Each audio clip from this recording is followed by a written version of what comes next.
Trauma and Triggers contains explicit content. Please check the show notes for details.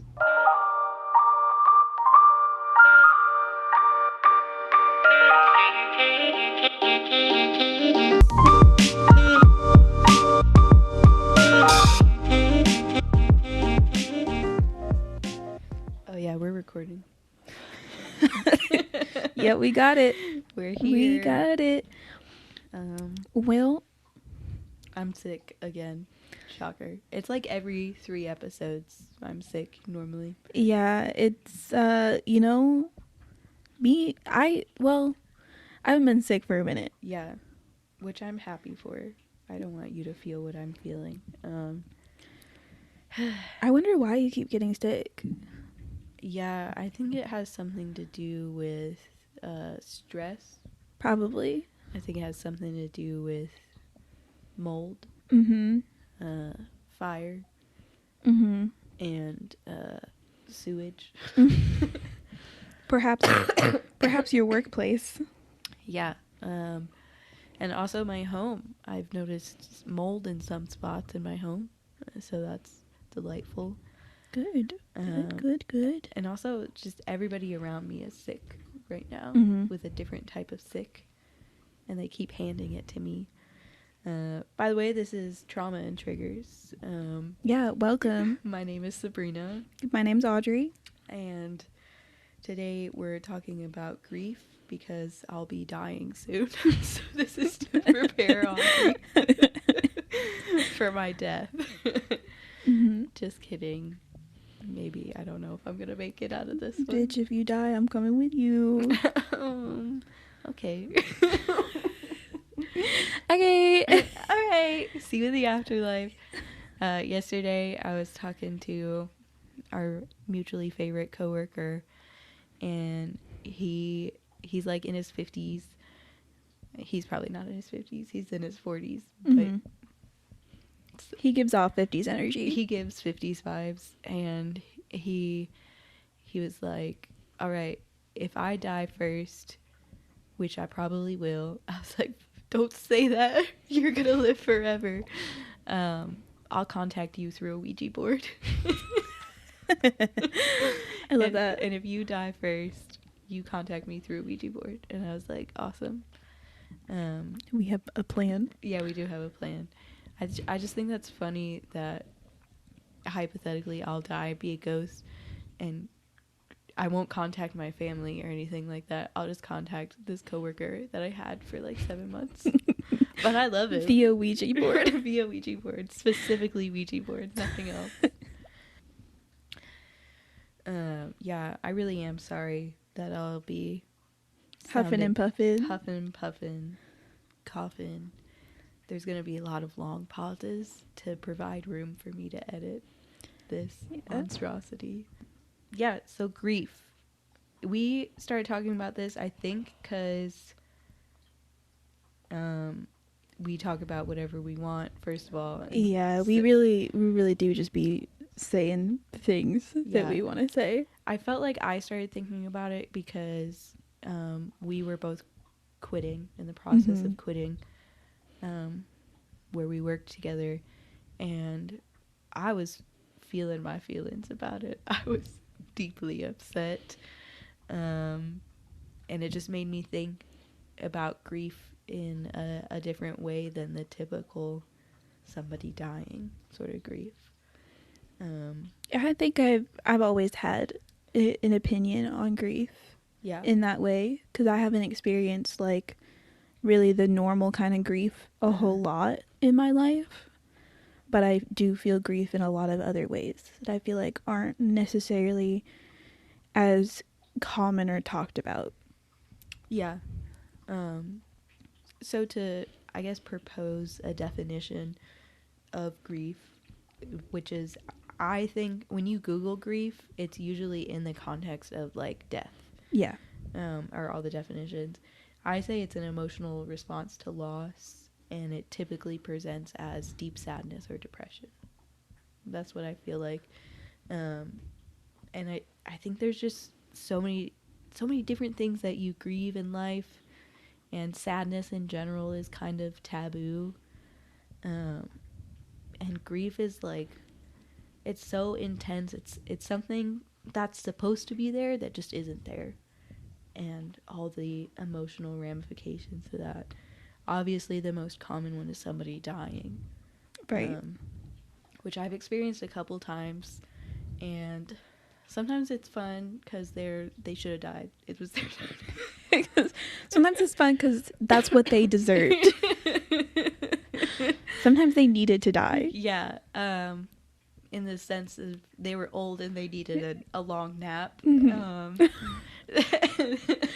But like, but also they were a shady bitch. It was their time to go. real talk though, I don't think it's wrong to like wish someone death when you know that they've been experiencing a lot of pain and suffering through the process of dying. Yeah, I don't think there's anything wrong with that, you know? I agree. I think along with any medical care in America, I think the medical care provided to dying people is not very good and empathetic, and is sometimes more about extending life instead of providing comfort. So, yeah. I also think, I don't know. Have you thought of, no, we won't talk about this. We might talk about it. Assisted suicide and stuff like that. Mm-hmm. I think that's an interesting ethical Dilemma. yeah. Yeah. Conversation. I feel like if you want to die and you've been experiencing pain for a really long time and can't get any help with modern medicine, I can understand that. I think that like the closest we come to that really as a society as a whole is like do not resuscitate. Yeah. But I do really understand the idea of assisted suicide. I just feel like there should be a lot of guidelines for it. Yeah. Because I think that there are plenty of occasions where somebody would want that but don't necessarily, like, there's still other options to pursue.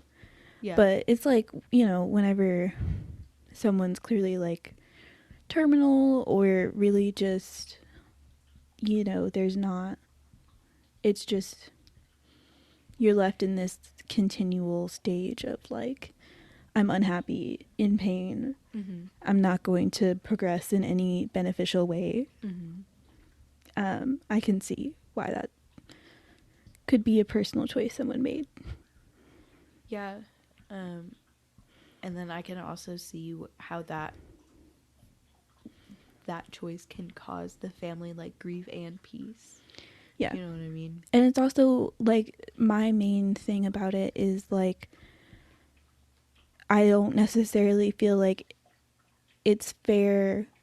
Like for me, I don't feel like, you know, I'm not bothered by the idea of assisted suicide. I do feel like it's kind of unfair to put that on another person. Yeah.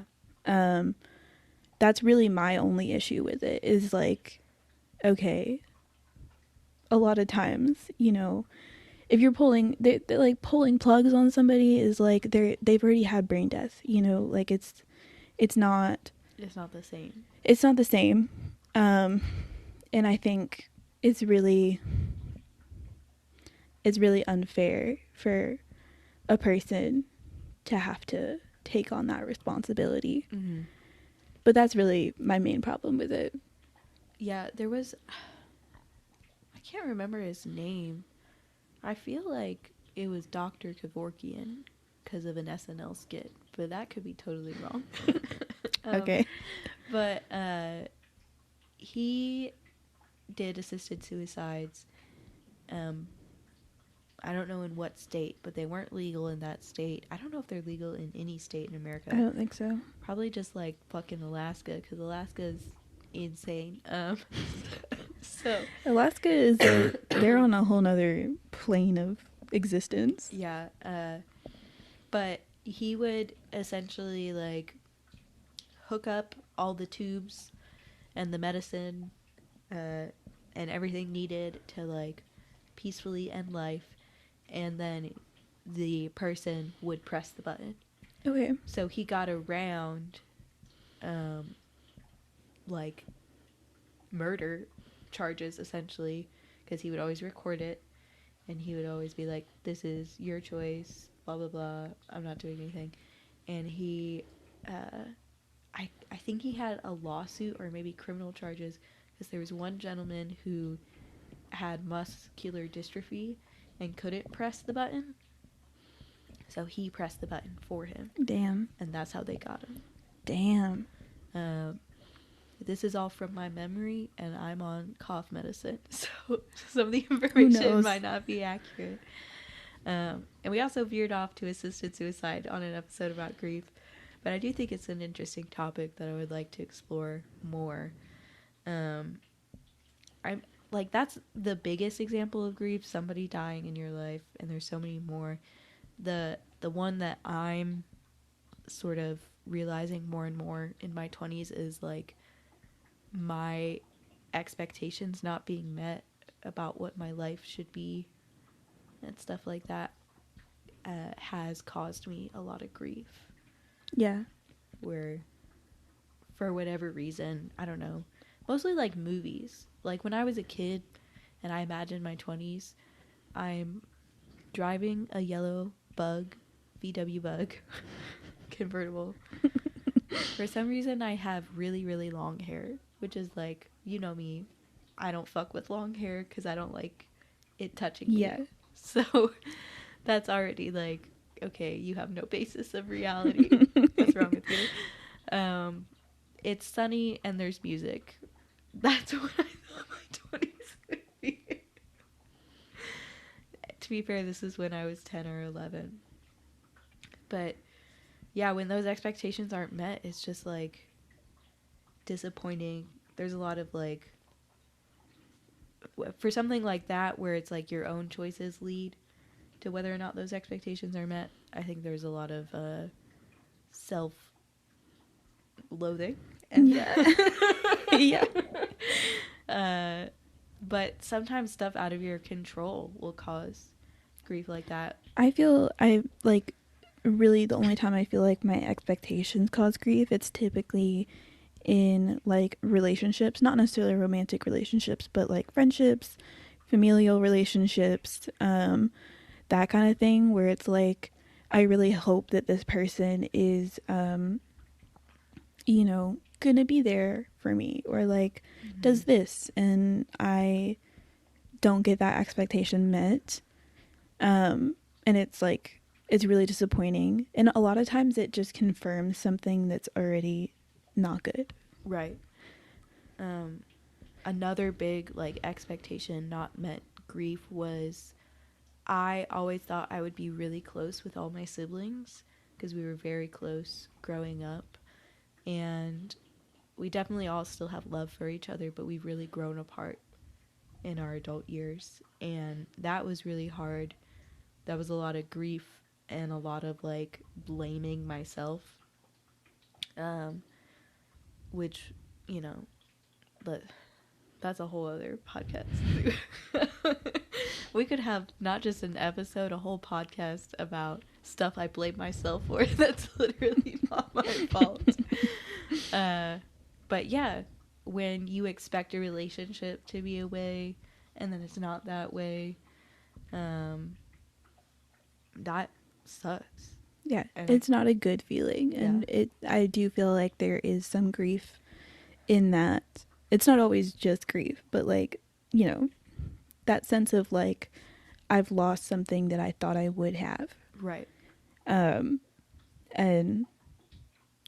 that's, and I think a lot of those expectations that I made don't come from like, they don't always come from like a bad or misguided place, and I don't want to stop setting good expectations for myself for the future. Or for other people. Right, because it brings me hope and joy, and it motivates me for the future. Mm-hmm. So I'm not necessarily going to stop doing it. I think it's just part of life.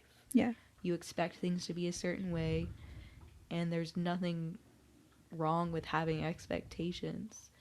I try to make them realistic, but life's an asshole, and you don't always know what's real. Yeah. sometimes it prolapses. Sometimes you're just gonna get fucked over. Yeah. Yeah, I agree. I think that, like, I just want things to be a certain way, and sometimes it is idealistic. Yeah. Sometimes it is, but also that's okay. Everybody does that. Everybody has unrealistic expectations every once in a while. Yeah. And that's normal. Yeah. Something that I think was kind of funny that I was talking to my therapist about that I was grieving was trying to buy a house right Mhm. now. Trying to buy a house in general is an emotional roller coaster, but right now in this market where everything's moving like so fast, I would see a house, fall in love with it, get all these plans of what I'm going to do, what's going to be in this room, how it's going to look, what my life's going to be like in this house, have all these expectations, and then it would fall through over and over and over again. Yeah. Yeah, and that sucked. I don't know. I don't want it to sound like sometimes my mental image of grief is like an old Victorian lady laying on a fainting couch crying. So I don't want people to think every time I'm saying I grieved this, I was like screaming, crying, throwing up. Sometimes I was, but I still made it through the day. Yeah. Okay, so moving on, grieving something you shouldn't. Like, I think that this often is like in the realm of like a toxic relationship or a toxic workplace where everybody else around you is like, why are you grieving this? Yeah. Why is this something, or like you personally feel like this is something that you shouldn't be grieving just because it was unpleasant or had a lot of really negative aspects to it. Yeah. To be clear, shouldn't is in quotation marks. It's with any emotions, putting the you shouldn't be feeling this way on yourself is like, at the end of the day, most likely not true or not helpful to process the emotion. But yeah, I think a lot of people have situations with, especially with toxic relationships, where they the people in their lives after the toxic relationship is over will be like, you go girl, you got rid of him, he was trash. And yeah, he probably was trash, but there was still something there that you had and now you've lost. Right. And I think that, like, when I think of this, I think of a lot of people that get out of those toxic relationships is like, when it was good, it was really good. Right. And when it was bad, it was really bad. Right. Like, there's a lot of really high highs for things that are often really emotionally charged in a negative way. And I think that there is something to grieve there. And, you know, even just grieving, like, the fact that it happened in the first place is entirely appropriate. Yeah, and I think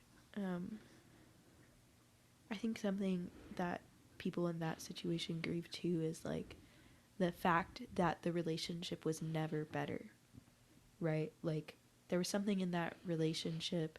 And I even know people who have been in a toxic relationship and both of the people are trying so hard to have the relationship not be toxic, but for whatever reason it's just not working at the time. So I think there's some grief of like, this relationship could have been so good and it just wasn't, for whatever the reasons might be. And that grief sucks because everybody's telling you to be happy and instead you're grieving. Yeah. And it's also just like, whenever people are telling you should be happy about something, tell them to fuck off. Right. Feel whatever you're feeling. And like, for me, I imagine that if I was ever in a relationship that was or like in a situation that was toxic, Mm-hmm. I wouldn't feel immediate happiness. Right. There's a lot of things there that are complex, and you know, you're losing people or experiences that you've had for a long time, and that is a loss. You know, that's a big change to your environment. Right. And that takes time to get used to and feel okay with. Yeah. I know it's further down the list, but I feel like this is a good time to talk about disenfranchised grief. Mm-hmm. So it's kind of a big word and kind of a broad grief where you're grieving something and people aren't supporting that grief or even acknowledging or validating that grief. Mm-hmm. There's no like, I can see you're upset. It's just completely sort of ignored and brushed off. I feel like the biggest example I can really think of that is a toxic relationship, the end of a toxic relationship. Yeah, and we had talked about like grief of pets. Oh yeah. Grief of pets. I feel like our generation maybe is very into pets, so they're usually supportive if you lose a pet. Yeah. And people usually aren't like an asshole about it, but Especially when you're a child, but once you're like an adult, I feel like a lot of times people are very like, oh, okay, I'm sorry, and then move on. right. Where it's like, I spent 10, 12 years taking care of this thing Yeah. and had it in my life for that long, Yeah. and it's just gone. Yeah.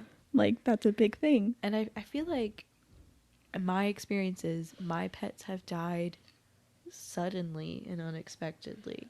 Yeah, me too. I don't know if everybody's that way, but it does feel like with dogs, it's just like they're fine, and then all of a sudden it's just like, oh, okay, we got to go put this dog down.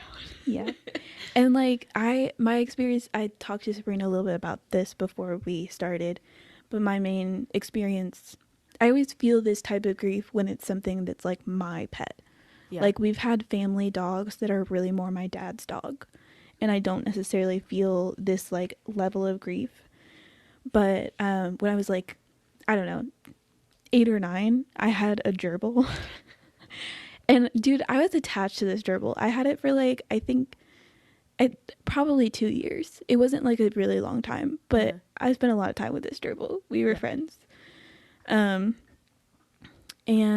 it just like, it was really friendly. And then one day my mom got some bedding that it was allergic to, and it just started acting crazy, and it bit me for the first time. I had it for 2 years. It never bit me, and then it bit me, and then it died the next day. And it was just like, okay. That's such an emotional world. Okay. That's so crazy. His name was Jitters, by the way. I didn't tell you this, but his name was Jitters. And, you know, that's the only time I've ever been like, I'm going to see something in heaven. I'm going to be attached to this thing that's in heaven. I don't believe I'm going to heaven. If heaven exists, I'm not going to be there, babes. But Jitters will be. But Jitters will be, and I hope he's happy. I hope he has his little hamster ball and he's just rolling around in the grass. Oh my gosh, speaking of that, did you know they put hamster wheels out in fields, and wild field mice would just run on the hamster wheels just for fun and exercise instead of running around outside? Yeah. That's so interesting. I love that for them. Me too. Imagine the human comparison. You're just doing your human thing, and all of a sudden there's just a treadmill, and you're like, all right, I guess I'll do it. I guess I'll just take a walk on this treadmill. Yeah, even though I gotta walk everywhere else, I think it would be fun to walk on this treadmill right now. Yeah, that's pretty weird. I think that's cute. No, but I do feel like sometimes grieving pets is really underrated. Yeah, it's something you feel for a while. Like, I had my dog, who I think of as my dog. His name was Romeo. I had him from the time I was 10 to like 19, somewhere in that range. And that's a lot of life stages packed in right there. A lot of life changes in that age range. But I ended up moving away, and then when I moved to the new house, I felt a lot of grief because I was like, oh my god, I'm gonna cry. I'm having all these new experiences without him. Yeah. Girl. Girl, what the fuck? I will never feel a feeling again. I swear to God. Take a deep breath. It's okay. Your grief is valid. Thank you so and much. we love and support you here. You shouldn't. No, I don't know what I'm gonna do whenever Nala dies. Like I just avoid things until said grief happens. Yeah. And then eventually it hits me like usually 2 to 3 months after it should. That sounds right for you. Yeah. My level of avoidance is truly impressive. It really is. I think when you have a pet, you're honestly just like, every day you're like, or at least I was. And this ties into anticipatory grief. You could just die right now. I was just like, you're going to die soon. Okay. That's sad. That's what Moving I did on. with my dog all the time. Yeah. Go ahead. No, it's okay. I think, like, on the topic of disenfranchised grief, like, we should talk about how to show up for people who are grieving. I just realized we never put that on the list at all. Yeah, we did it. I feel like it's kind of obvious. Just, like, be a good friend. Yeah. Just acknowledge and try to be there for whatever the person needs, because it is different for every person. You know, just like how any emotion would be. Not everybody deals with it the same way. You know, make sure that your friends are doing things in a healthy way and try to encourage that. Because sometimes grief leads people to do really harmful and self-destructive things. Yeah. Like drugs. Yeah.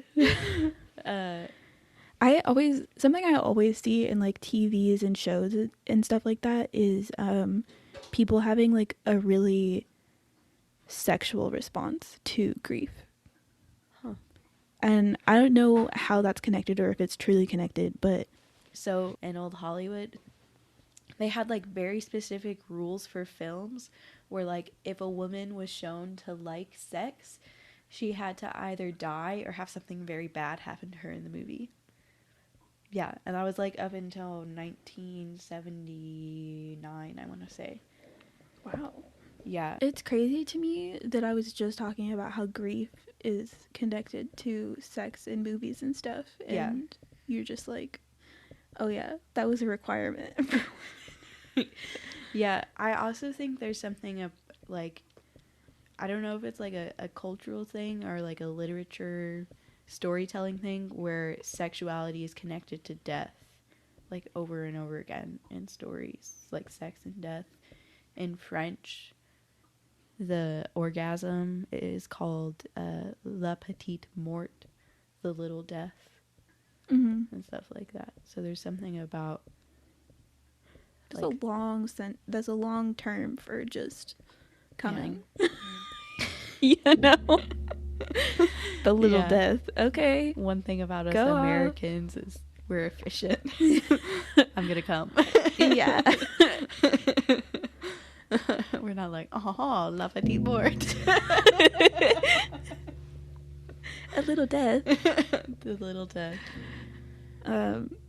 Yeah, it's just like such an odd thing to relate sexuality to. Yeah, I think also like when you experience death and sudden loss, you want to experience life and connection and humanity, and one of those biggest things is that will make you feel that quickly is sex usually. Yeah. So I do think there's something beyond just like art and movies representing that. I think there is something there in human behavior. There is people who get turned on by like the idea of death or death, but not like in they want to have sex with dead bodies sort of way, like not a necrophile thing, Yeah. but just like comforting someone who's grieving turns them on, things like that. That's People have hookups at funerals. yeah. Yeah. Yeah, it's very odd. I don't get it. Yeah. I don't. I can understand that it's like grief is an intense feeling and not always a positive one. To me, the idea that like wanting to have some kind of emotional release makes sense Right. with grief, or like wanting to feel something more positive so that you don't have to like experience that grief. Yeah. But I just think that it's like it's very weird to like, not weird, that's a bad term for this, but like it is odd to be turned on by comforting somebody who just lost a loved one. Yeah. That feels kind of predatory sometimes. Yeah, a little bit. You know, if you're really acting on it, if you're seeking that out on some level, shame on you. I forget what sitcom it was, but there was some sitcom in like, I want to say 80s, 90s, or maybe it was like an episode of Friends where one of the male main characters started just hanging out around funeral homes, having sex with bitches who went to the funeral. Yeah. And it's just like, what is that? That's so interesting. I don't know what it is exactly. And maybe it does have something to do with like the Hollywood production code where specific types of sexuality, usually like women appreciating sexuality, had to be punished, quote, quote, by death. Yeah. Like, why do we need to have something terrible happen to somebody? Yeah. To experience hypersexuality. Like, it's reminding me, I saw this show called Dark. And it's about this blind woman who's hypersexual. And I think she was hypersexual previously to the death, but she had this friend. He was like a kid, but he was a drug dealer. And they just started to hang out one day. And like just in a friend type of way, obviously, because he was younger than she was. And she found him dead one day. Like, she's blind, so she like actually felt him. Like, she found him. And the whole show is about her life after. And it just starts out with her having hookups like every night. And it's just like, that's so interesting. It's just like, obviously she's grieving. Right. Obviously she's grieving. Right. But she's still like, she's not exploring that grief. She's avoiding the grief through sex. Yeah, in a way, yeah. And it's like, okay. Okay. All right. That is a way to do it. You watch some of the most interesting shows. Like, it's a pretty good show, I'm not gonna lie. That show now. It's a pretty good show. That is really, I feel like that could be a whole episode topic, just like death and sex in film and movies. That would be really interesting. Like, it's a horror movie trope that the girl who has sex, even like if it's with her partner or somebody, is gonna die. Yeah. Like, if you see a woman have sex in a horror movie, she's gonna die. Yeah. And it's true. It's like how they did.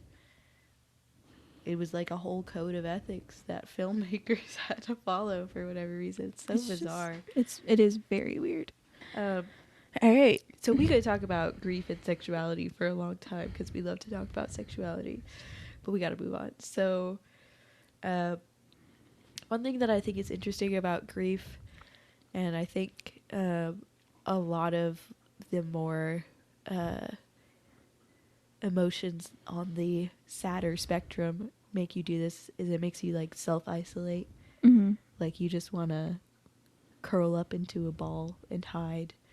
I think it's, to me, especially when you lose a person, it's like you just want to protect yourself from losing anybody else. So you just don't engage with anybody else. But you really need to try. Especially, I feel like grief often heals when you're around people who are experiencing the same thing. Yeah. So avoiding like people who also, you know, knew the same person, had some of the same experiences, you know, can help you move forward with the grief process. But I will say sometimes people don't want to. There is something to be said about grief, especially in the concept of like actually like losing a person, like somebody died. Yeah. It feels like moving through the stages of grief is this isn't true, but feels like you're letting that person down or like forgetting who they are. Yeah. So people avoid it because of that. Right. And I think that is a big self-isolator when you're around all these people who are trying to process and remember and, you know, move forward past their grief, and you want to stay in that section. It's really hard to be around other people who are doing that. Yeah. I think it can make you angry at the other people Mm-hmm. too, is because it's like how can you move on? I'm still here grieving. How can you move on? Yeah. But you know, I think that's just like a self-protection. You know, that's part of, we haven't really talked of the stages of grief yet, but that's, I think that is in like a bargaining mode where you're like, if I won't stop grieving so that I can still have a part of you in my life. Mm-hmm. The part of you that I have is the grief that I'm forcing myself to relive over and over. Yeah. And it's sad to see people go through that, to force them to, you know, constantly stay in this this section of like really negative, unhappy feelings. Mm-hmm. And they don't want you to help. It's hard. And like, I don't know. I think also, like, did I mention? Yeah, I mentioned my aunt passed away, and I felt like my uncle had a lot of pressure from everybody to grieve in the right way. You know, don't move on too soon, don't move on too quickly, blah blah blah. Or, yeah, like, you know, he just had to grieve at the right time in the right ways, and that can make you not want to be around people. Yeah. Because you're like, fuck all of you. let me do my thing, especially in my way. Especially when I feel like losing a partner or like a parent is such a big personal experience. And when you have all these other people who aren't going through the same thing that you are, or like necessarily to the same level, Yeah. Dude, that would piss me off.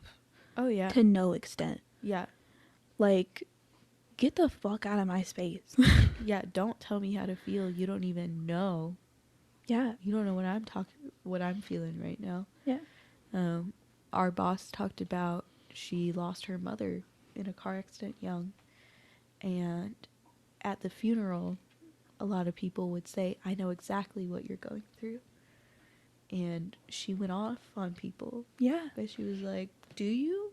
Did your mom die when you were 16? Fuck you. What are you talking about? Yeah. I know your mom didn't die. She's right over there. It's infuriating.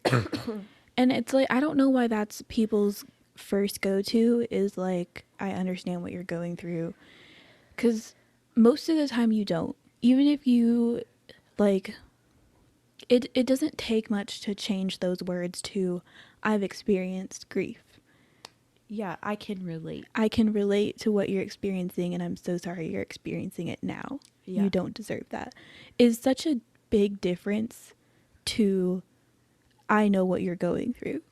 That idea of like assuming someone else's feelings is so invalidating. Yeah. Yeah. Invalidating is exactly the right word, because it's like you literally, most of the time, the people who say that don't even know you. Yeah. The first thing, they don't even know you very well. So how can you know how I'm processing this when you don't even know me? Yeah. It's insulting. Yeah. And I that is one of the main things that I don't enjoy about it, I guess makes me uncomfortable about funerals and stuff like that is just watching other people interact with like people who are grieving, like the family, Yeah. the friends, that kind of thing is where it's like there's all these people who just sort of kind of know somebody, and I feel like to make a family, obviously like there is some kind of personal level, but there is an expectation that you're going to have a funeral and the family will accept, you know, everybody else coming up to them. Sorry for your condolences. I mean, sorry for your loss. Condolences. Sorry for these fucked condolences you're going to get after Honestly, me. that would be me. And it's like, I feel so bad for them because I think that one of the hardest, Sorry, like, I just had a memory for my aunt's funeral. My fucking uncle is delivering the eulogy, and I'm screaming, crying, throwing up, red-faced in the seats. And afterward, he came up to me, and he was like, I couldn't even look at you. You looked so red in the face, I nearly laughed. I was like, fuck you. Fuck you. love that for him. I was like, I'm glad I could make you laugh, bitch. I was so mad at him, and he just lost his wife. I'm sorry. No, I just like, I feel like it's almost, I don't know, the general idea of like forcing a family to stand up there and have all these people just come up to them and be like, yeah, I know him from so and so, and you know, I'm sorry you lost him. I don't want to do that. Yeah. I don't want to ever have to do that. If I lost somebody that mattered that deeply to me, I don't want all these fuckheads up here talking to me about it. I can understand that, and I can, at least for like the funeral, for the part where it's like, you know, immediately after. If it's like a memorial and it's a small group of people that all knew said person well, like I'm chill with that. That's fine. I think that can be healing for people. yeah. I think it's just like the immediate after a funeral or like during a funeral where it's like we're all still feeling really high emotions, and like there's all these people just kind of, I feel like it's a way for everyone else to grieve at the expense of the immediate family or friends. Yeah. I agree. I think it can also really depend, you know, on the situation. I think there's funerals I've been to where the family appreciates all the people there, because even if it's people who it was just like the barista who was always gave him his coffee or whatever, Mm-hmm. because there's something about seeing the impact and the legacy of your loved one and seeing how they affected all those people that can be healing and heartwarming. But, you know, to some people, I think like us who tend to not like things that feel disingenuous, Mm-hmm. I would feel annoyed, and I would be like, you didn't even know him and you didn't even like him. Yeah. What are you doing here? I think that's more what I'm thinking about. I do understand where you're coming from with that, and I feel like that the idea of like knowing that your loved one left an impact on a lot of people is really important. And for that situation, I'm happy for them. That's not what I'm talking about. And like I haven't really said this on here, but like my main experiences or like what I know about funerals, I've only been to one funeral, and it was just it was my grandpa. He was older, he had cancer, he died, and I don't remember the funeral, but I remember the memorial, and it was, it was pretty joyful. Everybody was just sharing nice experiences. Everything else I know about funerals and how they go, I haven't been to them, but I've heard about them, and it's been about suicide. Like, the person that died was due to suicide, which is a very different situation. Yeah. Compared to, like, an older loved one dying due to, like, natural causes or, like, expected death. Right. I think that there is something to be said about unexpected death being, there's a sense of injustice that makes the grieving process even more difficult. Yeah. So it does depend on the situation. Yeah. When I was young, a family friend passed away from drug overdose. And it's not, exactly the same as suicide, but there is an amount of anger at the person because their choices led to something. And there was some people in my family were upset when my grandma passed away because she gave up after my aunt passed away and stopped taking care of her health. So there was some, like, you couldn't take care of yourself. She had diabetes and she wasn't eating well. You couldn't take care of yourself and eat well and take your insulin and your medication. So you kind of, like, she even said that. She was like, I don't care anymore. I'm just going to let myself die. So there was some anger there about, like, in a way you chose to leave us. Yeah. And that makes me upset. So yeah, that's a hard grief too. I think we were meant to stay on the topic of grief can make you self-isolate, and It's an unstructured we really ran off the rails with that one. We sure did. But yeah, it does make you self-isolate. It sure does. It is really something that is hard to handle with other people around for multiple reasons. I think we can move on. Yeah, we got that. We got I that. think we're good. We sort of touched on societal shame surrounding grief. Yeah, we touched on, like, people not accepting your grief and stuff like that. Yeah, I think it makes people uncomfortable. I think people are just uncomfortable with what's called negative emotions all the time. Yeah, and I think that a lot of people believe that the way they handle emotions is how everyone should be handling emotions. So if you're handling it differently, everyone has an opinion. Yeah. And grief is really something that no one else should have an opinion about except for yourself. Like, it's a very personal experience. Except for us having this podcast. Well, we're the whole time, we're kind of talking about how everybody's experience is different. Like, Yeah. I don't think we're telling anybody how to handle it. We're just talking about the generality of grief. You right. In all fairness. But I do feel like everybody is just too opinionated. Yeah, I think something that I've noticed for a long time with people is they, like, if you say someone, I'm really upset because of X happened, what they have an anxiety in them and they want to fix it and get rid of their own anxiety about the situation. I think that's a lot of the bad responses to grief, is people wanting to, quote, fix your grief. And you can't fix it. You just have to go through it.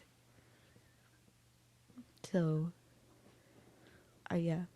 I think there's a lot of societal, like, there's a lot of older generations and more conservative generations who don't have the patience for some of the stuff we're talking about, like grieving a pet, grieving big life changes, grieving stuff like that.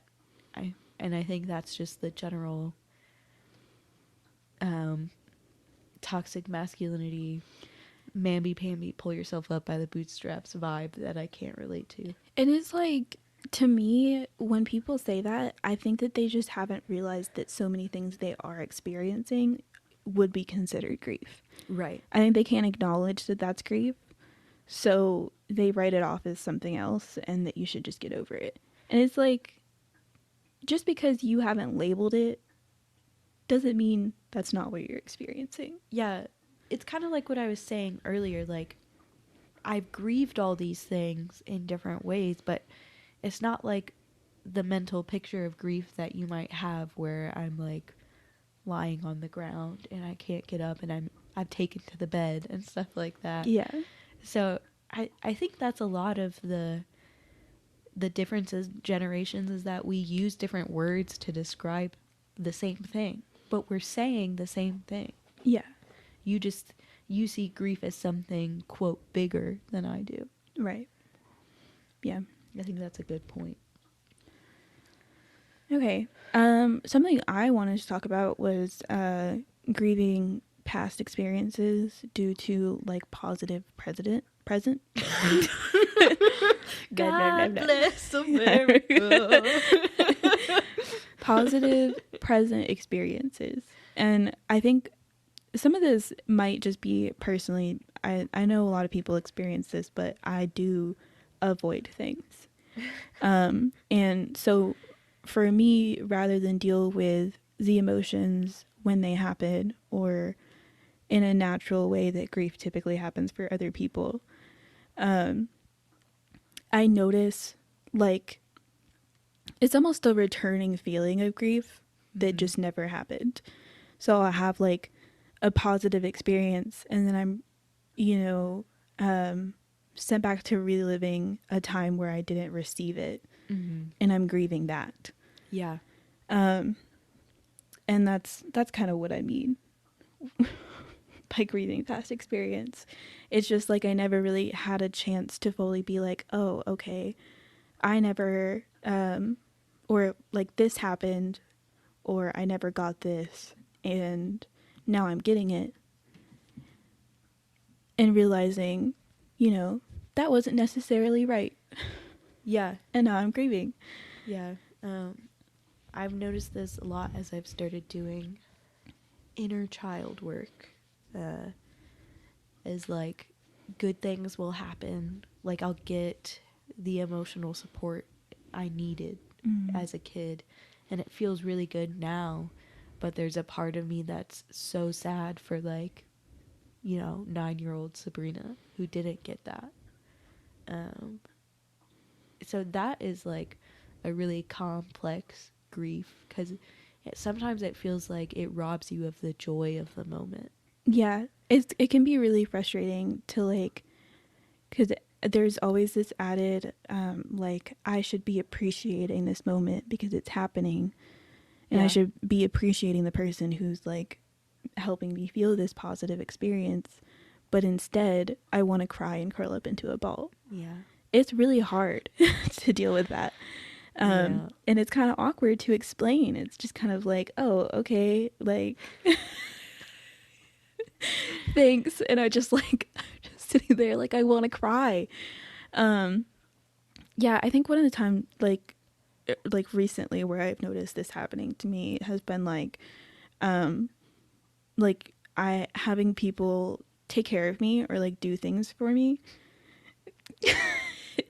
And I love you. I'm here for you in this grief. You just said emotional support, so how about you shut the fuck up? But I don't know, my partner now does a lot of things. They make me food and will literally bring me food. I don't even have to get up off the couch. Yeah. And that's not an experience I've ever had. It's bizarre. Yeah. And even with my parents, they would make food and whatever, but there came a time where there was so much happening in the family that family dinners didn't happen anymore, and sometimes I was just on my own with food. And especially in relationships, like romantic relationships, it was always very like there was no giving. Yeah. I was not receiving anything from other people Yeah. in any way, shape, or form. And so experiencing that and being like, oh, like this is new. Why is this new? That doesn't seem right. And then being upset about it. Yeah. For like a personal example of this type of grief for me, like, this is, this is so crazy, and mental illness. I was, I was really upset because I had so many things I had to do around the house, and like things I had to do like with the podcast and with life stuff. And my husband was just like, hey, I'm not like mad at you or anything. Sometimes sometimes the dishes are going to be dirty and the laundry's not going to be folded. Mm-hmm. And that's okay. Immediately started sobbing. And Yeah. he was like, whoa, what? I'm sorry. Thinking that he had done something wrong, but he did the right good thing. Right. And it's like, it's so hard because I don't even know how to process this kind of grief. It's just like, it's so deep. And then it's like, I almost don't want the good experiences because it always has a negative connotation to it. Right. And like, the truth is, the more it happens, the more you just get used to it. And you're like, oh, okay, this is just good. Yeah. Okay, great. But, you know, originally when it first happens, I'm like so uncomfortable.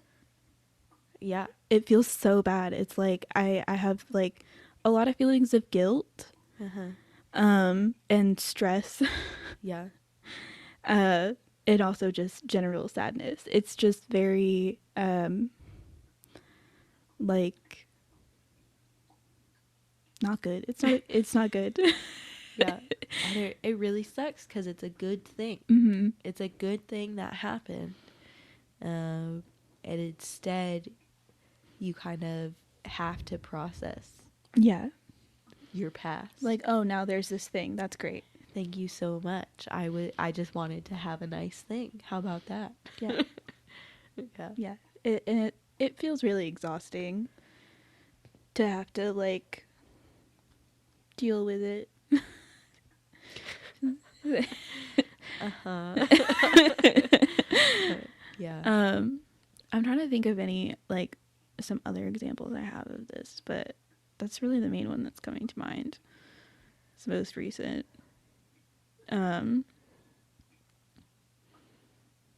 Yeah. Yeah, I remember one time when you played a song that I that I showed you. That was a moment of happiness and grief, because I definitely got I don't know if bullied is the right word. It seems like a big word. No, that's the right word. I got bullied by some of my normal people friends I had growing up for my obscure interests in songs. So that one, I didn't burst out crying. I'd like jump up and down. Yeah, you were very happy. I do remember that. Really way too happy. Yeah. I don't know. I think sometimes I feel this a little bit whenever like I notice that people acknowledge my emotions. Yeah. Like sometimes I don't know, like the simplest example is like I feel like this is a universal experience, but when you're standing in front of somebody, you're not necessarily doing anything, but somebody notices something is wrong and is like, are you okay? Yeah. And you just burst out in tears. Yeah. You know what? I'm not. Thanks. Thanks for asking. That's like the most simple example for this. It's not necessarily what I'm talking about, but like I think that I spent so much time like hiding what I was feeling that whenever other people acknowledge that I am feeling something, and they're like, it's okay Yeah. to do that. It's probably good and right for you to do that. Yeah. And it's just like, okay. Yeah, Right. when I get the there's nothing wrong for feeling the way that you're feeling, I'm crying. Yeah. Immediately, not okay. Yeah. I could have been mad about something or even happy about something, but if someone's like, "Hey, you don't have to, you could just be, you know, it's okay to feel what you're feeling." I'll be like, "Is it? Are you sure? Are you sure about that?" I'm not sure. Yeah. I got issues. You got them too. Yeah. I just think that for me, a lot of times it was like for when I was really younger, it was kind of like expected that that it was like troublesome Yeah. for me to feel to another person, for me to feel whatever I was feeling. So it was frowned upon. And then like when I got older, it was just kind of like an inconvenience, whether like other people wouldn't tell me that, but I knew it. Yeah. Yeah, that's a big thing cuz like no one in my family was like, or typically no one in my family was like, "You're wrong for feeling what you're feeling," or "I don't have time for what you're feeling." But it was like the little messages surrounding when I would express emotions that was just like, okay, so I'm wrong. Yeah. Do you know what I'm saying? And I will say there were a few times where I was like pretty heavily shut down from people for feeling whatever I was feeling, or for asking for some kind of comfort. Yeah. And so when I receive that, it's kind of just like, why couldn't have this have always happened? Yeah. So yeah, now that we've discussed that, now that we've done this, let's move on. We gotta move on. Grieving something you never had. For someone like me, who I have such an active imagination, this always happens to me. I had so many stories of unrequited love growing up, and then that person would get married, and I would be so upset. Married or have like a long-term girlfriend. These were mostly people significantly older than me, let me be clear. So like I would build like a whole narrative in my mind of like my life with this person, and it would get really detailed. And you know, that's something I like about myself, is my imagination, and I'm not ashamed of it or anything, but it does like, oh, I could have had this in real life, or maybe I never could have had it, but now I definitely won't have it for whatever reason. Yeah. And that shit is, it's such a personal grief, and it's almost like embarrassing to talk about with someone else, that it's a hard thing to process. I feel like most people have it for like careers and goals and stuff like that. Yeah. I don't know that, I'm sure I have experienced this grief on some level, but I can't think of any experiences where this has happened. Because I keep my expectations for life pretty low. Yeah, I do feel like you're very like pragmatic, and you're very like, that'll probably never happen. Yeah. Yeah, I am that person. One time I was like, I really want to grow purple carrots, and you're like, that's not gonna happen. Yeah. I was like, I think at okay. some point I started doing that, and it wasn't even a conscious thing. Like I'm just a smart ass, and I just like things like that. You say them, and then I'm just like, no. And I think you started calling me Dream Crusher or something like that. Yes, I did. Yes, I did. And it's just like, it's how I function. I'm just like, okay, I like, you can think about it, but like, is it really gonna happen? It ain't gonna happen. If it's not gonna happen, don't think about it. I would like to say, like, I think that's been a good balance for us Yeah, in our relationship is you. and I know when, like, it's not helpful. I Yeah. know, like, on some level, you know, if somebody tells me there's something really important to them that they want in life, I'm always supportive of that. Yeah. But your purple carrots, if there's anything, I'm gonna be like, bitch, come on. It's the purple so carrots. crazy because it's like not that crazy. Like I could own a house and have a garden one day. I know. But I don't know. For me, logically, when I was thinking about it, I was just like, where the fuck is she gonna put purple carrot seeds? Like, what is this bitch on? Oh my god, that's so funny. That just came out. Um, But I don't know. I really just don't have a lot of like hopes and dreams. yeah, I like, even when I do, I think through the process of potential grief before it happens. yeah, So I'm like, this could happen, and if it does, that's great. But if it doesn't, I'll be fine. This can happen instead. You Right. know? Like, that's how I tend to work through things whenever I have like a goal or a dream. Because I don't want to feel that grief again. It's not fun. yeah.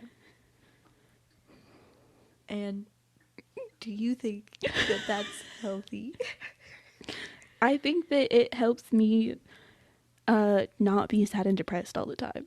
Yeah, I don't think it's terrible. Like I don't think It's not awful. harming me at all. It's a coping mechanism. I don't think it's necessarily a bad one.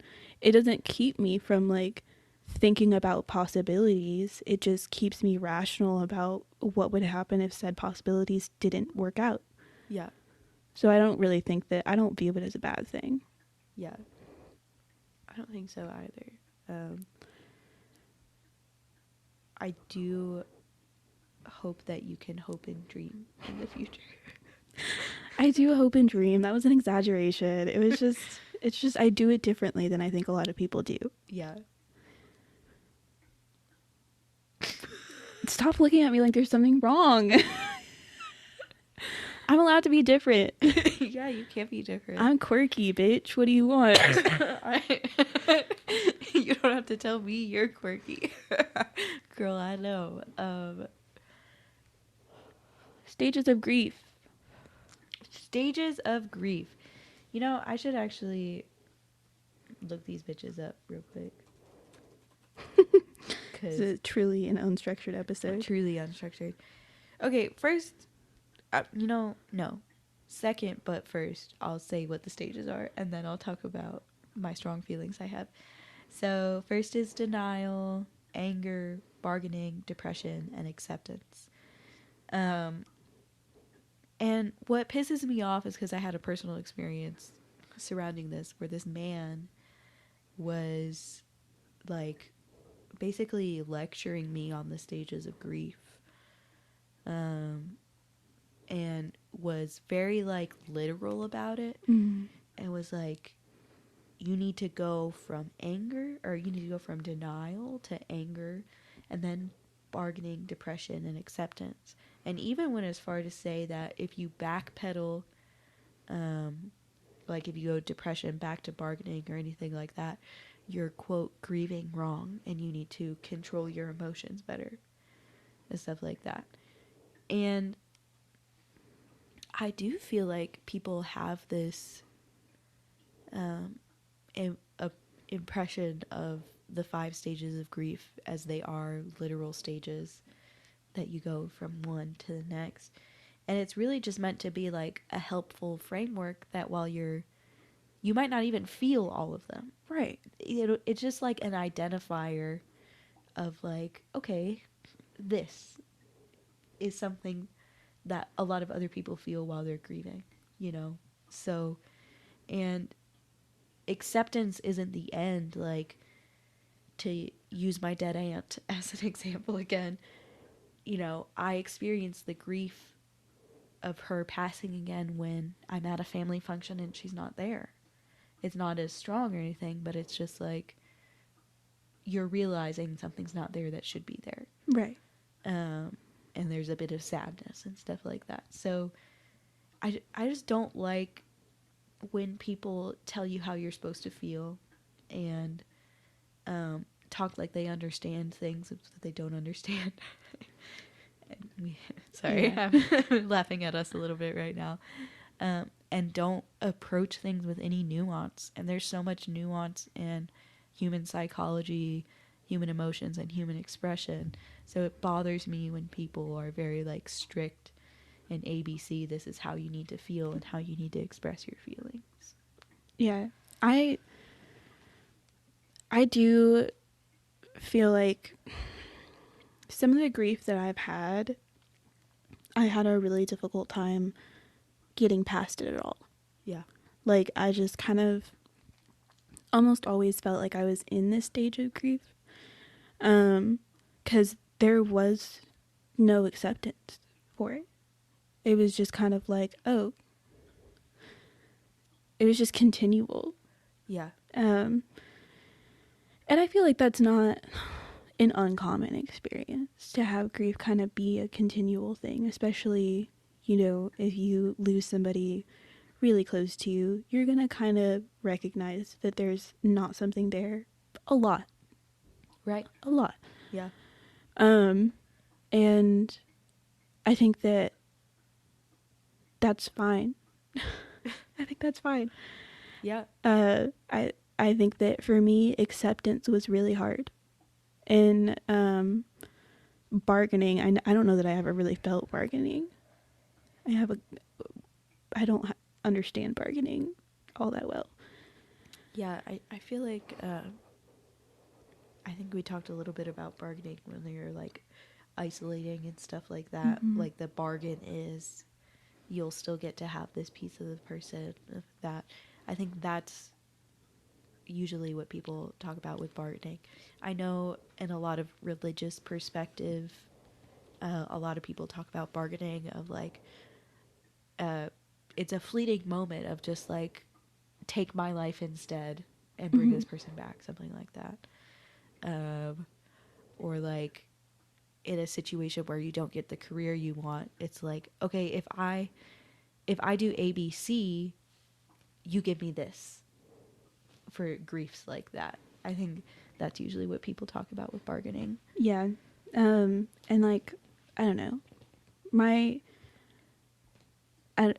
The stages of grief have just never. I don't relate to you. No. I don't. And I also, I know what Sabrina's going to say next, and I have a response to it. Okay, I'll say what I'm going to say next then. For me, I feel like you're going to attack me. I'm not going to attack you. Okay. So for me, I feel like grief and depression feel similar. And I feel like when I've experienced sudden grief, sudden loss, I kind of skip straight to depression and hang out in depression for a while. Love that zone. Love the numbness. Love the lack of motivation. She's empty. I love feeling empty. Great. Cut that. It's not true. Maybe a little bit. I would rather feel, maybe not as much now, but most of the time I would rather feel empty than feel extreme stress or extreme loss. And I don't think that that's that different than everybody else. And I think I'm a very sensitive person. So I often feel things very extremely. So I would rather just feel depressed. Yeah, I get that. I think for me, I relate grief to anger more than I do depression. Yeah. I think that that's, in my experience, grief feels very unjust, and that makes me angry. Yeah.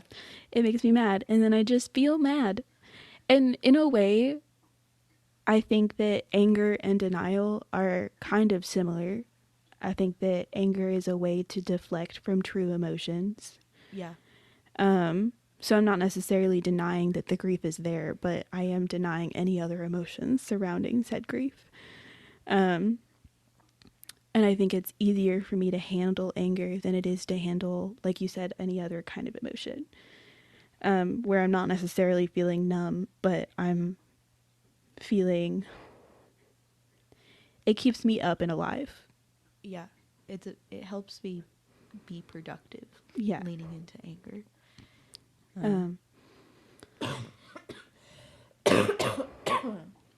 Sorry. You're good.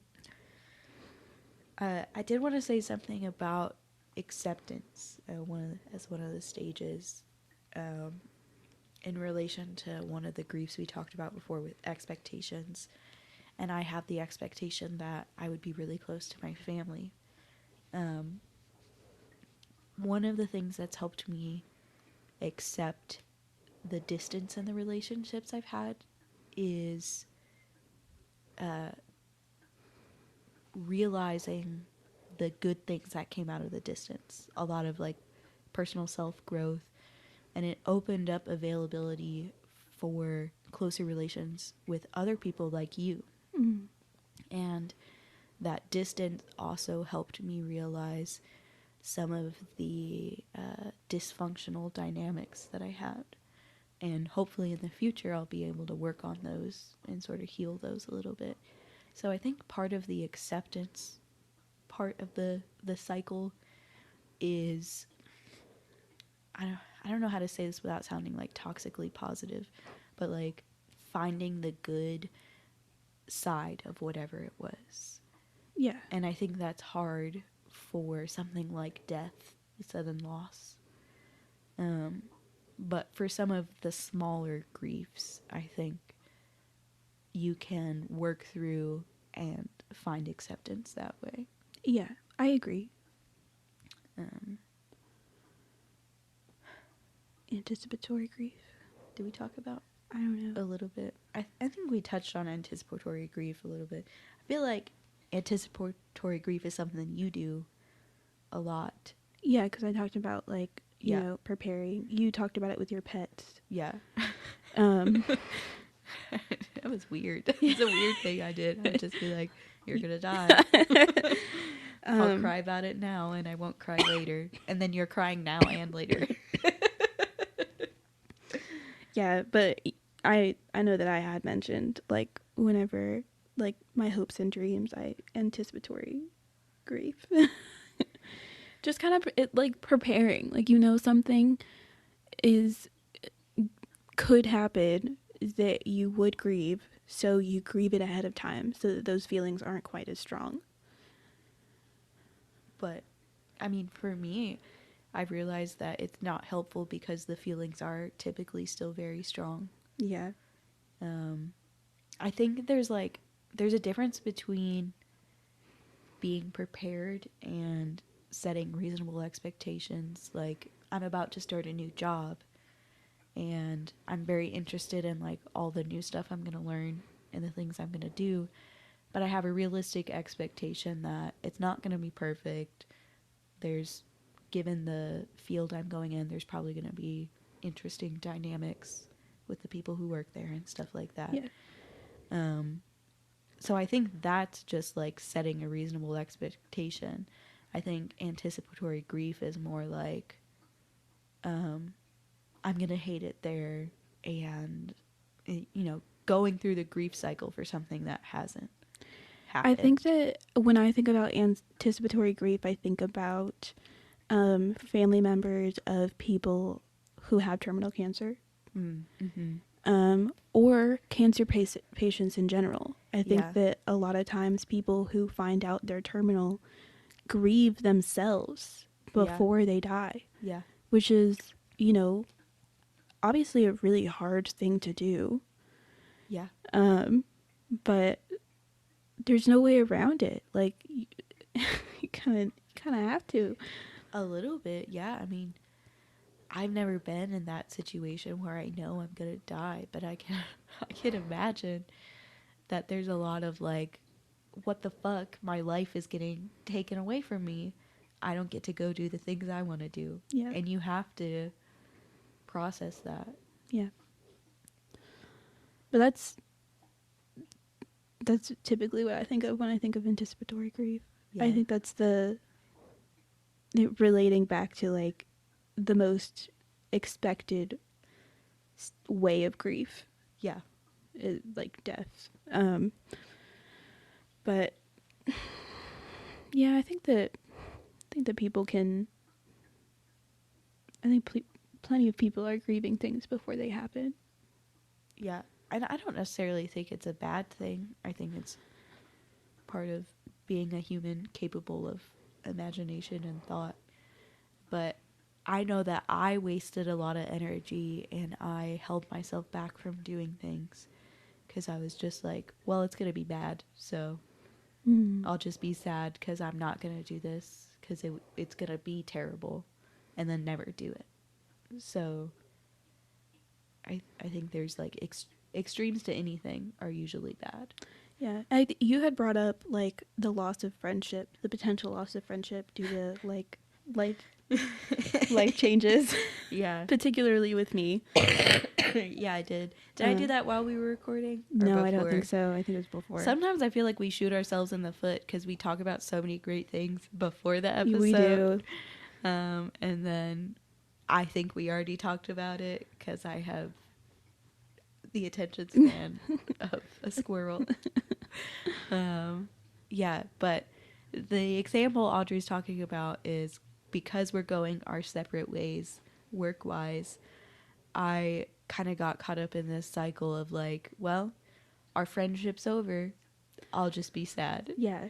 And even though we had talked about it and I knew, first of all, we have a podcast together and I knew it's important to both of us to stay friends and maintain that as best we can.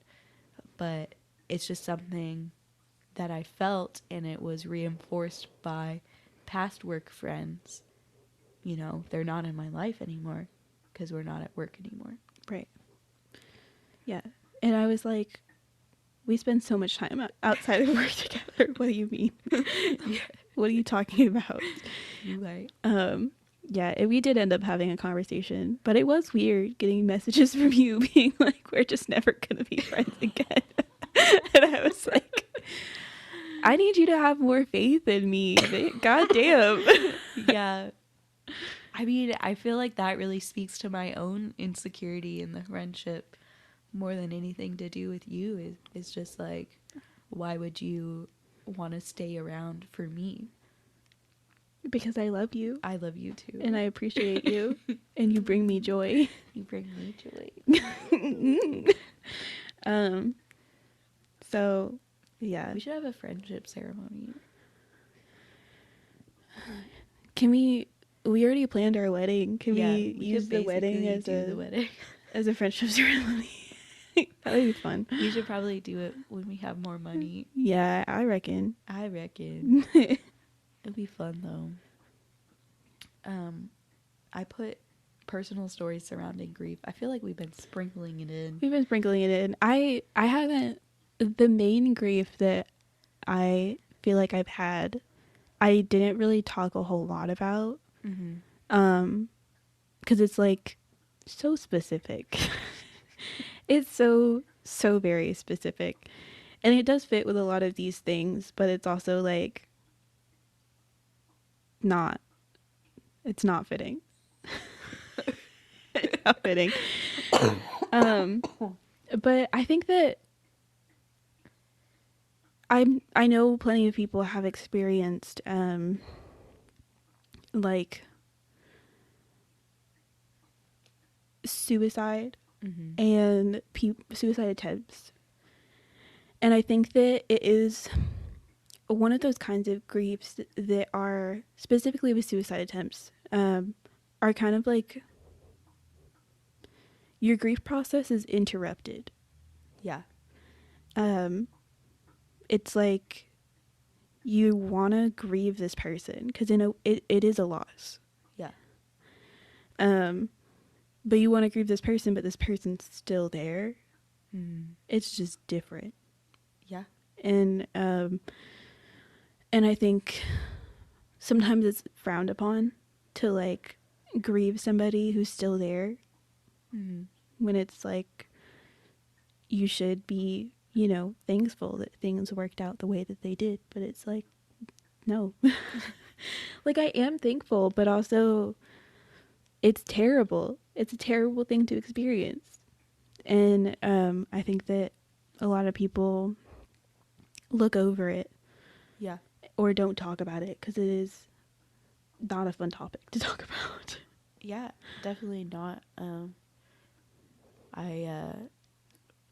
I was friends with someone who, after we got into adulthood, I wasn't really close with him or his family anymore, and he took his own life. And even though there was like a lot of like the quote normal grief, the sadness and stuff, there was a lot of like anger and then feeling like I couldn't be angry. And I think sometimes mental health awareness plays into, oh, you can't be angry at them Yeah. because they are mentally ill. Yeah. And I don't think that's helpful because, yeah, they need help. But it's still like You still you're made the feeling choice. those feelings. Yeah. Right. I'm still impacted. And, I think that there is something to be said about anger being important within the realm of like mental illness. I think that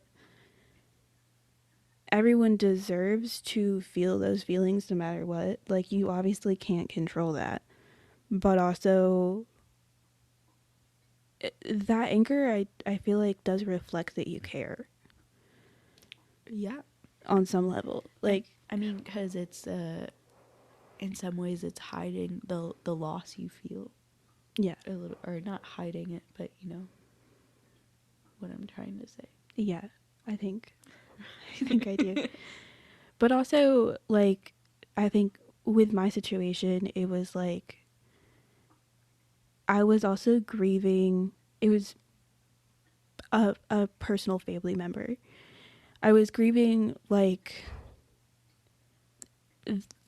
the loss of the relationship we had before the attempt. Mm-hmm. Where it wasn't just the fact that like it happened and I was grieving that, and I had my own experiences within that were very traumatic.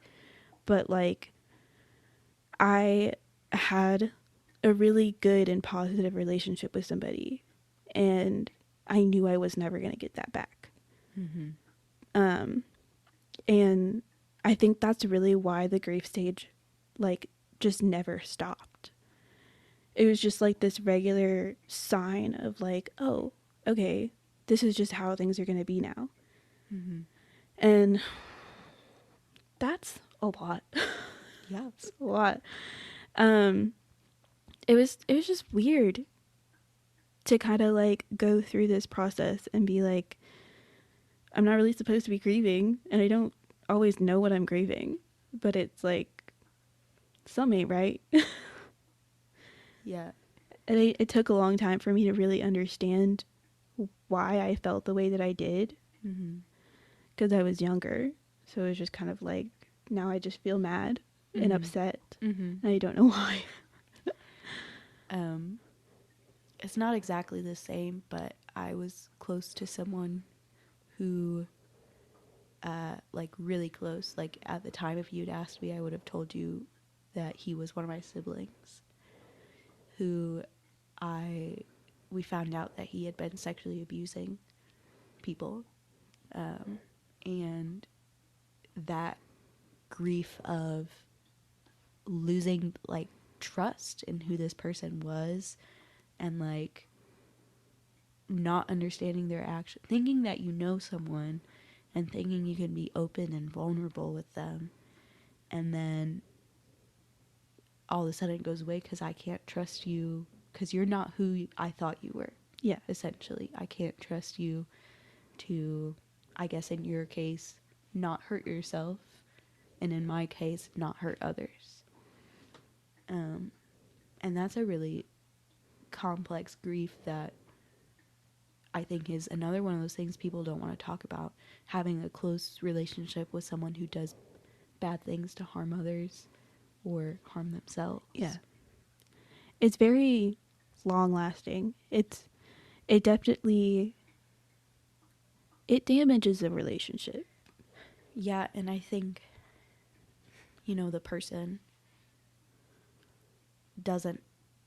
probably doesn't have the emotional availability to heal that relationship with you, put in the work to heal the relationship, or quite simply can't Yeah. And that sucks. Yeah. These are tough ones to remember. Yeah. Dude, we got real personal with this one. I think both of us. we're like chilling, talking about our pets. Things that we've already gotten over. But I think for both of us, these last two personal stories are stuff that we're still working through. Because we still have get grief to around. The acceptance. That's what I'm trying to, I was trying to say before with the stages of grief. Like, the way I've experienced it, it's like never ending. Right. It, like, even now I still have experiences where I'm like, okay, like, this is just never gonna be the same. It's never gonna be what I had before, and I'm always going to miss it. Right. And then I'm sorry. And then, I think for a lot of the things that we had talked about before, there is some kind of ending process. There's like, you're not going to see this person anymore. You're not going to have this experience anymore. But for this, it's like you're still around the person. Right. On some level, or like you still see them, experience them in some kind of way. And so it's just a constant reminder. Yeah, I think, for me in my situation, I'm no longer in contact with this person. So I did have a little bit of like an ending, a conclusion. And I haven't fully gotten to the acceptance stage, but a little bit of my acceptance is this was a harmful person who's no longer in my life. Mm. That was a little bit of my acceptance. But yeah, I mean, in your situation, that sucks because that person is still in your life and you're always getting a reminder of the relationship that you lost. Yeah. It's a weird experience. It's weird. And I think it can be like a really lonely experience because I don't know a lot of people who have the same kind of mind frame about it. Like, haven't had the same experiences, the loss of a relationship, but also the continuation of a different relationship with the same person. Mm-hmm. It's just very weird. And then I'm also like on some level with other people that are like, yeah, I don't really get it. Like, I understand grief and I like know what grief is and how you're feeling, but you don't, Mm-hmm. like, it's just true. Like, it's not the same. No, it's not the same. And it's not necessarily like one is better than the other. Like, you've still had those feelings. It's valid. It's just different. Right. Yeah, I think especially in your situation when people say, I know exactly what you're going through, it would be it's very not true. Has anyone ever said that to you in regards? I have a few people, and it's like, did you kill them? Are they alive? Is their family grieving right now? They're fine. And like, I try not to take it personally. I know that people want to help, but it's still just kind of like, it's frustrating. And then I have to go through the process. Like, if I want to, I have to go through the process of explaining, like, this is why it's different, and maybe don't say that. Right. But it's also like, I have a few family members that are going through the same thing and have like similar relations to it, but there's this underlying factor of like, it's never spoken about. So it's really weird. Yeah. Big family traumas like that are so hard. And I haven't been through the exact same thing, but it's like when something big happened that affected everyone, and we all get visual, like, we'll get reminders of it, but we're not going to talk about it because it hurts too much to bring up. Yeah. That's really frustrating. And then it also feels like you're never going to get full acceptance of the situation. Yeah. And maybe that's the thing that we have to accept. Shut the fuck up. It feels like the ending to like a young adult coming of age story. It really does. Like a song by the Passengers is gonna start playing. Maybe that's the thing you have to accept. Fuck you. I hate myself. You philosophical bitch. Aeropostale, who Aeropostale, where you at? what episode was that? I feel like Squirting. yeah. Because he had some opinions Yeah, about he was women. a sexist fucker. Shocker. A sexist fucker in ancient Greece? Why I never. Yeah. Well, this is a terrible note to end on. No, I think it's great. I think we're all happy right now. Yeah, I guess my hope with this episode is to validate some people's grieving experiences. Yeah. Because I feel like it's something that I rarely feel validated by. Yeah, I agree. About. I don't think people talk about grief enough. So if you were validated by this episode, fucking sound off. Let us know. Tell your friends, tell your family. We're on social media. We're most active on Reddit at Trauma and Triggers Pod. And by most, I mean only. Give me some time. I'm coming up with plans for Instagram and TikTok content. You can follow us there at Trauma and Triggers. I did it. I did a closing. Yeah. We have some polls, and feel free to let us know what traumatized and triggered you. Yeah. There's We'd a love lot. to hear it. Yeah, there's a lot of triggers in here. Please I need to try to remember them all. Yeah, for the this content warning should tell you. The content warning is probably going to be 2 or 3 paragraphs. Pretty wild. So yeah, I hope you're okay after this episode. I hope you're doing all right. I hope we're okay. Yeah, I will have a conversation after this. It's okay. We're good. But if this is a hard episode for you to listen to, please make sure that you talk to someone. Just make sure that you're in an okay place afterwards. Yeah.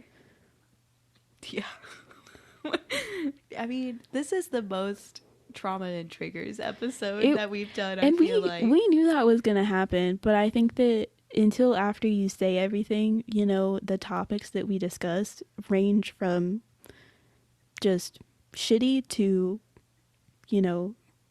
suicide. So yeah, it's a good spectrum there. Thanks, I made it myself. I'm gonna put that in the description. The topics of this episode range from shitty to suicide. All right, guys. We hope you have a great day. Bye. Bye.